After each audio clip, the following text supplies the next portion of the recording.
అప్పటికప్పుడే పాటలు కట్టి ప్రతి మాటలోనూ పాటల్లో ఉన్న సౌందర్యాన్ని అందచేసి సామాన్యుల గుండె చప్పుడును దశాబ్దాల పాటు పంచిన గుమ్మడి విఠల్ గారు గద్దరిగా మరి అందరి స్థిర స్థానాన్ని సొంతం చేసుకున్నారు.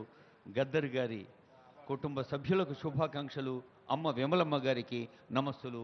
ఆనరబుల్ సీఎం గారి చేతుల మీదుగా అందచేసిన ఆత్మీయ సన్మానం. రచనలు మనకెప్పుడూ గుర్తుంటాయి స్ఫూర్తిదాయకంగా.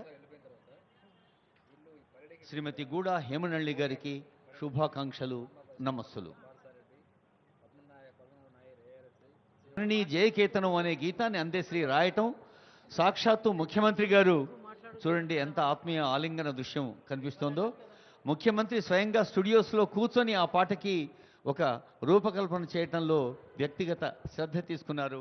అందశ్రీ గారు 2006లో వారికి సినీ నంది అందింది. ముఖ్యంగా 6 ఖండాల నదుల్ని వారు సందర్శించి నదీ భాష విని ప్రకృతిని ప్రేమించిన అందశ్రీ గారికి సన్మానం.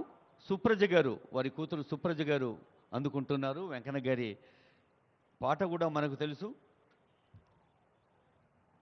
ఉల్లము నిండా పల్లె ప్రేమ నింపుకున్న గోరటి వెంకన్న గారి 2000 సినిమాలు, 3000 పాటలు, మరి ఒక నేలమ్మను, శ్రమకావ్యాన్ని, స్త్రీ పురుష సమానత్వాన్ని, నేల తల్లిని, అడవి తల్లిని, ప్రకృతి మాతను కలంలో నింపి జయరాజు గారి సాహిత్యం మనకు ఎంత ప్రతిధ్వనిస్తుందో తెలుసు. వరిష్ఠ పాత్రికేయులు పాషం యాదగిరి గారు తెలంగాణ తొలి ఉద్యమాన్ని, మలి ఉద్యమాన్ని స్వయంగా పాల్గొన్న ఉద్యమశీలి. హైదరాబాద్ నగరపు నడి ఒడ్డున పుట్టిన బిడ్డడు పాషం యాదగిరి గారు. వారికి శుభాకాంక్షాపూర్వక నమస్సులతో ఆనరబుల్ సీఎం గారి చేతుల మీదుగా అందుతున్న సన్మానం. సీఎం గారు, సిఎస్ గారు, డీజీపీ గారు, director department of language and culture, ఇంకా పెద్దలందరూ అందరికీ శుభాకాంక్షలతో. మనకు తెలుసు ఇందాకే ఆనరబుల్ సీఎం గారు మరి గన్ పార్క్ దగ్గర పుష్పాంజలి ఘటించి వెంచేశారు ఈ వేదిక దగ్గరకు. ఆ గన్ పార్క్ అంటే అందులో ఒక ఆత్మ ఉంది. శిలలపై శిల్పాలు చెక్కినారు అన్నట్టుగా ఈయన శిల భాష వినగలిగే సహృదయులు.